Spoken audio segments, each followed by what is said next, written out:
बिस्मिल्लाहिर्रहमानिर्रहीम। अस्सलामु अलैकुम वरहमतुल्लाह।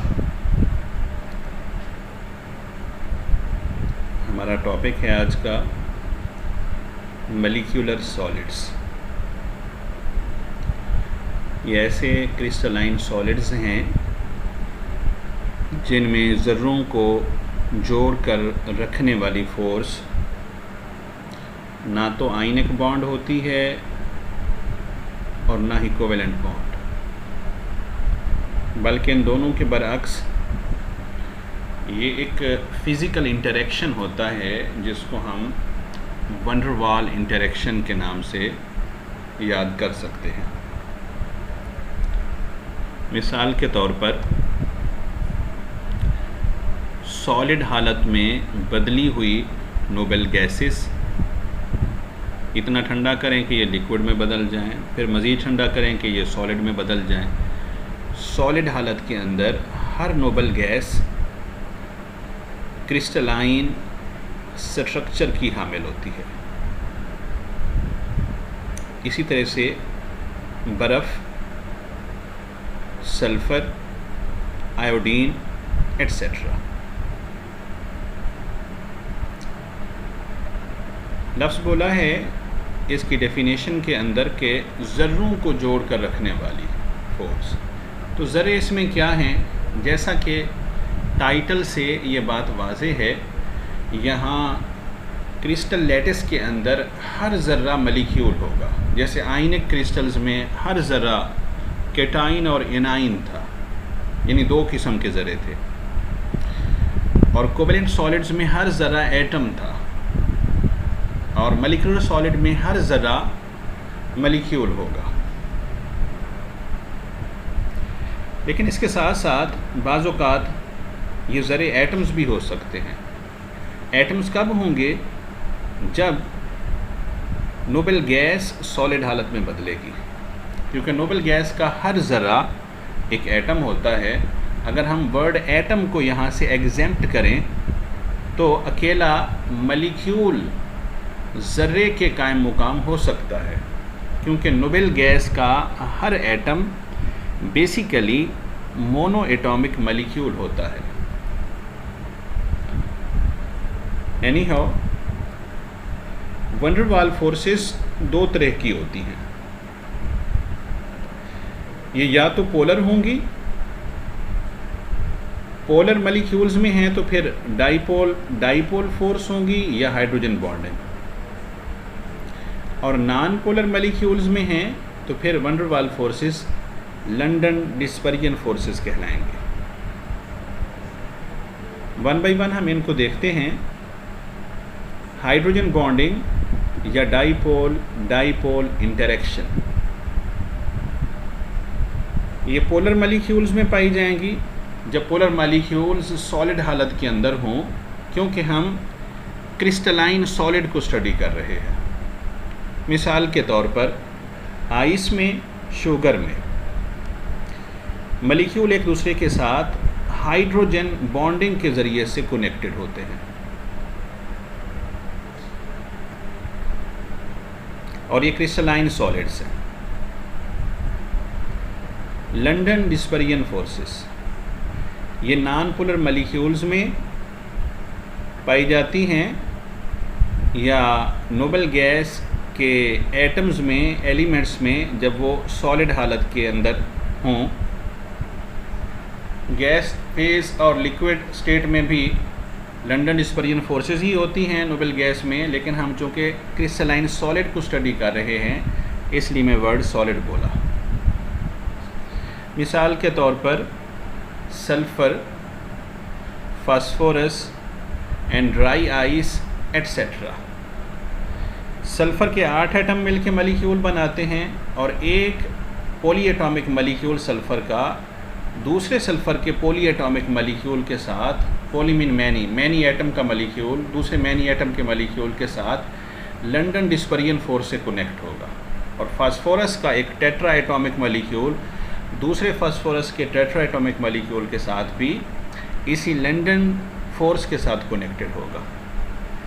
ड्राई आइस अल्टरनेट वर्ड है सॉलिड कार्बन डाइऑक्साइड का। अगर कार्बन डाइऑक्साइड को ठंडा करें, लिक्विड में बदलें, फिर मज़ीद ठंडा करके इसको ठोस हालत में बदल लें, तो उस वक्त ये क्रिस्टलाइन सॉलिड में बदल जाएगी और इसका नाम ड्राई आइस होगा।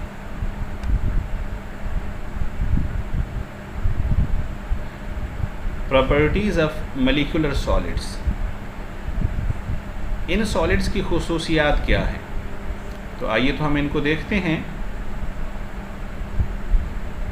मॉलिक्यूलर सॉलिड्स में ज़र्रों के माबैन यानी मॉलिक्यूल्स के माबैन फोर्स ऑफ अट्रैक्शन निहायत वीक होती है और इसी वीक फोर्स के सबब ये सॉफ्ट भी होते हैं और इजीली कंप्रेसिबल भी होते हैं। यानी इनको अगर ऊपर से ज़ोर लगाया जाए तो ये दब जाते हैं, मॉलिक्यूल करीब करीब हो जाते हैं, क्योंकि इनके दरमियान स्पेस पाई जाती है और इंटरमॉलिक्यूलर फोर्स वीक होती है। ये सवाल अक्सर व बेशतर पूछा जाता है एग्ज़ाम में कि molecular solids are soft and easily compressible, why? It is due to weak force of attraction. इनके मेल्टिंग पॉइंट्स और बॉइलिंग पॉइंट्स निहायत कम होते हैं, क्योंकि मॉलिक्यूल्स के माबैन फोर्स ऑफ अट्रैक्शन वीक है, इसलिए उसको तोड़ना आसान है, थोड़ी एनर्जी देना पड़ेगी।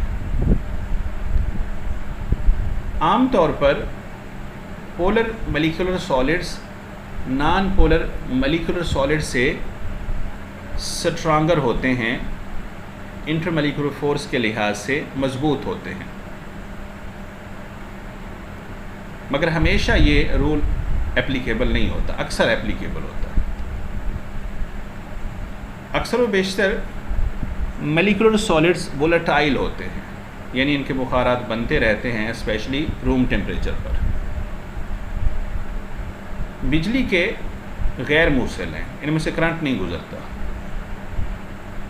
इनकी डेंसिटी लो होती है और बाज़ औक़ात ये लाइट के हवाले से ट्रांसपेरेंट होते हैं।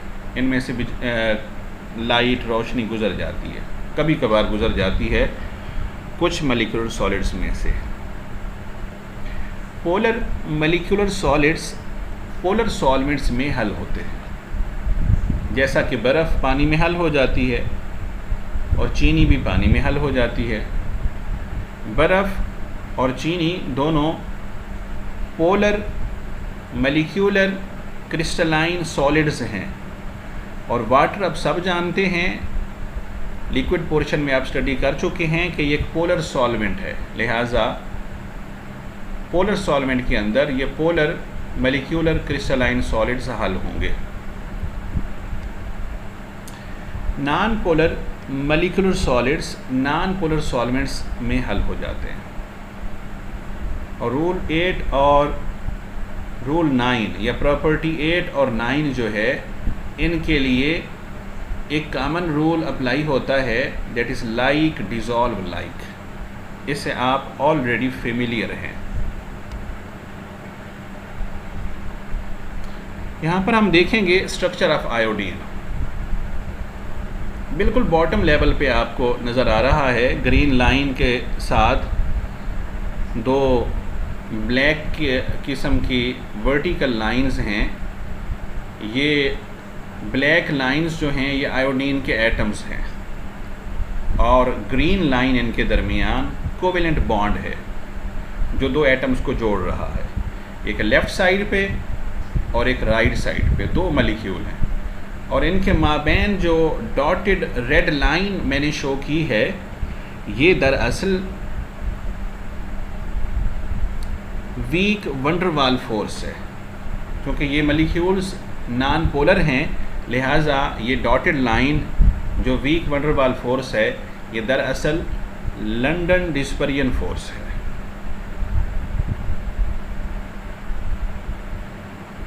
आयोडीन के हवाले से चंद बातें कि सॉलिड हालत में आयोडीन के मॉलिक्यूल्स एक लेयर लेटस की शक्ल के अंदर तरतीब पाते हैं।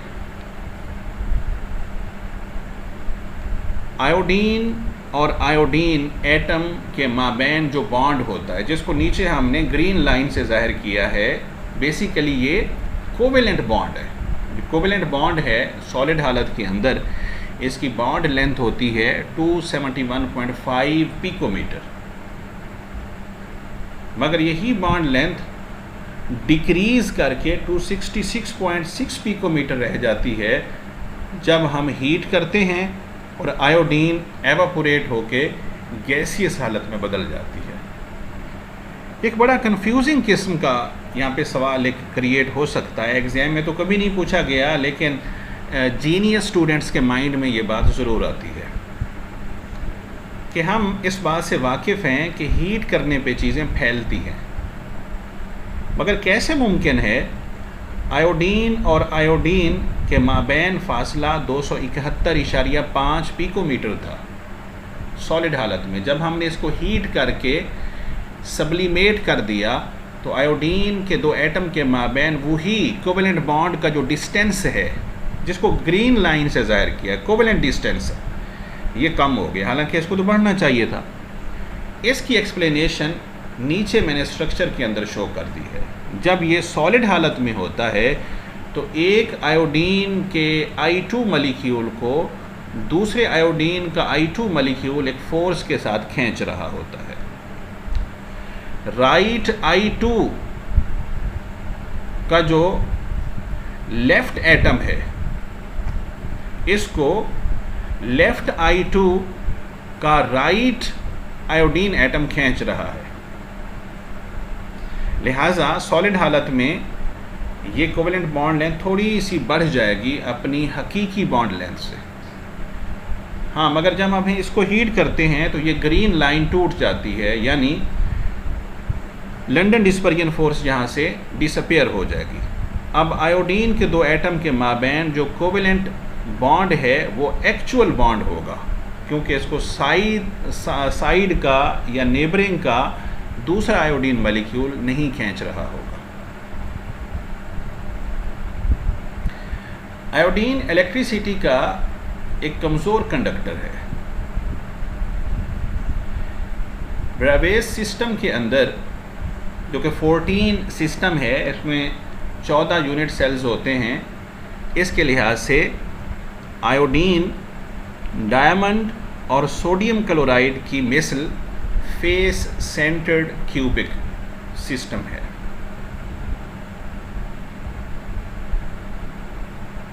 आयोडीन के हवाले से एक फ़िज़िकल प्रॉपर्टी मज़ीद ये भी है कि ये एक डार्क ग्रे क्रिस्टलाइन सॉलिड है।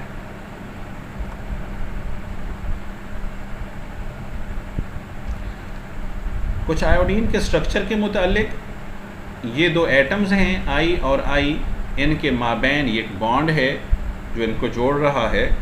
अब हमने इसके असल स्ट्रक्चर के अंदर जहाँ पार्टिकल शो करेंगे वो दरअसल मॉलिक्यूल होगा, वो I2 होगा और दो एटम पे मुश्तमिल होगा।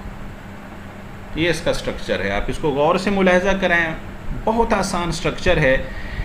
चूँकि ये फेस सेंटर्ड क्यूबिक है, पहले हम इसको लें कि ये क्यूबिक है। क्यूबिक है तो इसकी तीनों लंबाइयाँ बराबर होंगी, x axis, y axis, z axis के अलान, और तीनों एंगल्स अल्फ़ा, बीटा, गैमा बराबर होंगे, जिसको यहाँ शो करने की ज़रूरत नहीं है क्योंकि हम 7 सिस्टम को स्टडी नहीं कर रहे, हम 14 सिस्टम को यहाँ पे देख रहे हैं। बहरहाल इसके जो 8 कार्नर्स हैं तो हर कार्नर पे कोई ना कोई ज़र्रा मौजूद होगा, और ज़र्रे इसमें क्या हैं, वो मॉलिक्यूल्स हैं। तो 8 कार्नर्स जो हैं वो I2 के मॉलिक्यूल्स के साथ ऑक्युपाइड है, इसलिए हर कार्नर पे आपको 2 बॉल्स नज़र आ रही हैं। ये दरअसल I2 के अंदर 2 आयोडीन के एटम्स हैं और कोवेलेंट बॉन्ड से कनेक्टेड है। और दूसरी बात ये है कि ये सिंपल क्यूबिक नहीं बल्कि फेस सेंटर्ड क्यूबिक है, लिहाजा इसके 6 के 6 फेसेस जो हैं उनका जो सेंट्रल पार्ट है वहाँ भी I2 मॉलिक्यूल एग्जिस्ट करता है। मोस्ट राइट साइड पे, मोस्ट लेफ़्ट साइड पे, टॉप लेवल पे और बॉटम लेवल पे आप इसको देख सकते हैं। फिर इसको बिल्कुल दरमियान से देखें तो इसकी बैक साइड पे जो फेस बनेगा और बिल्कुल फ्रंट साइड पे जो फेस बनेगा वहाँ भी आपको I2 and I2 molecules bill तरतीब नज़र आ रहे हैं। ओके जी, अल्लाह हाफिज़।